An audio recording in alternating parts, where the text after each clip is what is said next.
खरं म्हणजे अतिशय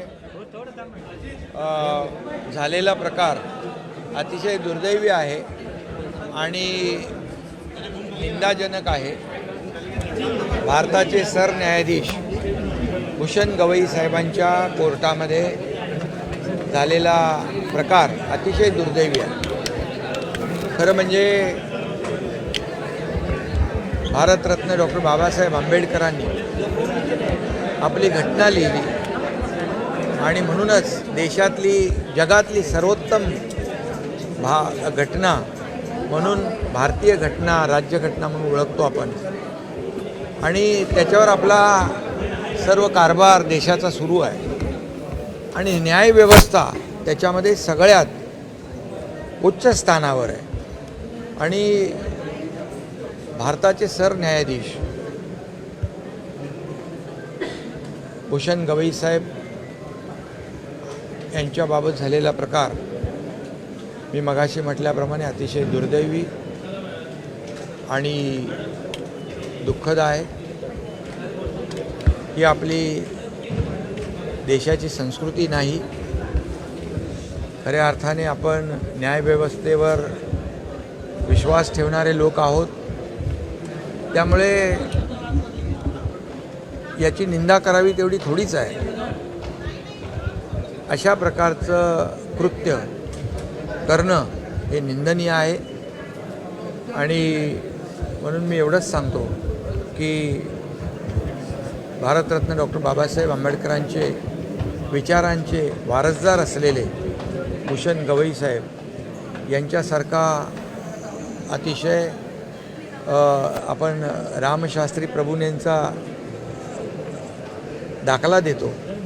त्यामुळे भारताचे सर्वोच्च पदावर बसलेले असताना देखील त्यांची जी काही विनम्रता आहे, त्यांच्या वागण्यामध्ये जी काही शालीनता आहे आणि त्यांचा विनम्रपणा जो आहे आपल्याला वेळोवेळी दिसून येतो. ते जेव्हा आपल्या महाराष्ट्र सरकारने त्यांचा सन्मान केला त्यावेळेस विधान भवनाच्या सेंट्रल हॉलमध्ये आम्ही जवळून पाहिलं की नावाने ओळखणारे भूषण गवई साहेब पाहिले आम्ही. आणि सगळ्यांसोबत अतिशय मनमिळावू स्वभाव आणि सगळ्यांना आपलंसं करून घेण्याची त्यांची जी काही हातोटी आहे, म्हणजे एवढ्या मोठ्या उच्च पदावर असताना देखील एक सर्वसामान्य कार्यकर्ता त्यांना ओळखीचा भेटला तरीसुद्धा त्याला नावाने जवळ करून त्याच्यासोबत फोटो काढतानाही आम्ही पाहिलं. त्यामुळे अशा प्रकारच्या व्यक्तिमत्वावर अशा प्रकारचं कृत्य करणं हे अशोभनीय आहे. आणि मी म्हणून पुन्हा एकदा मी झालेल्या प्रकाराची निषेध करतो झालेल्या प्रकाराचा. आणि अशा प्रकारचं कृत्य बिलकुल आपल्या देशामध्ये कुणी खपून घेणार नाही. स्वतः खुद्द देशाचे प्रधानमंत्री नरेंद्र मोदीजींनी देखील त्याची गंभीर दखल घेतलेली आहे. सर हिंदी में जानना सर हिंदी बता दीजिए सर हिंदी में जानना चाहेंगे जिस तरीके से चीफ जस्टिस ऑफ इंडिया के ऊपर झूठा दिखाने का प्रयत्न किया गया. चीफ जस्टिस हमारे भारत के सर न्यायाधीश आदरणीय भूषण गवई सर, इनके कोर्ट में जो घटना हुई है वो बहुत ही दुर्भाग्यपूर्ण है. उसकी कड़ी निंदा मैं करता हूँ. और भारत रत्न डॉक्टर बाबा साहेब आम्बेडकर जी ने हमारी भारत की घटना लिखी. ये हमारी भारत की घटना पूरी दुनिया में सर्वोत्तम है और इस घटना पर आधारित हमारे देश का कारोबार चल रहा है और न्याय व्यवस्था को इसमें बहुत ही उच्च स्थान है.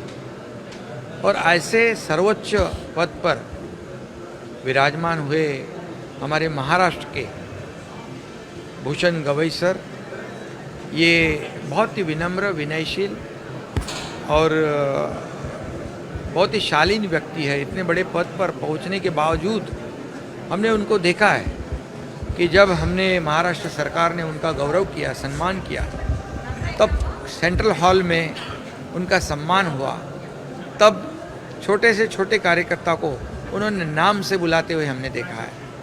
इतनी नम्रता इतने बड़े ओहदे पर पहुंचने के बाद भी हम लोगों ने देखी है, और ऐसे व्यक्ति के साथ, ऐसे व्यक्तिमत्व के साथ भारत के सर्वोच्च पद पर बैठे हुए सर्वोच्च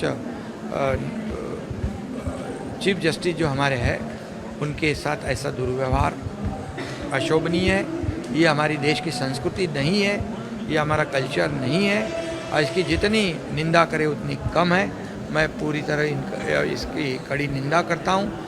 हमारे आदरणीय प्रधानमंत्री नरेंद्र मोदी जी ने भी इस घटना को गंभीरता से लिया हुआ है। इतना ही मैं कहता हूँ। राहुल गांधी का कहना है कि ये संविधान का अपमान है जिस तरीके से भूषण गवई पर हमला हुआ है। हाँ, संविधान, मैंने कहा ना कि भारत रत्न डॉक्टर बाबा साहेब आम्बेडकर जी ने जो संविधान लिखा है उसमें न्याय व्यवस्था को प्राथमिकता दी हुई है। आता isakal.com आहे देशातील नंबर 1 ची मराठी न्यूज वेबसाईट। प्रत्येक अपडेटसाठी isakal.com ला नक्की भेट द्या।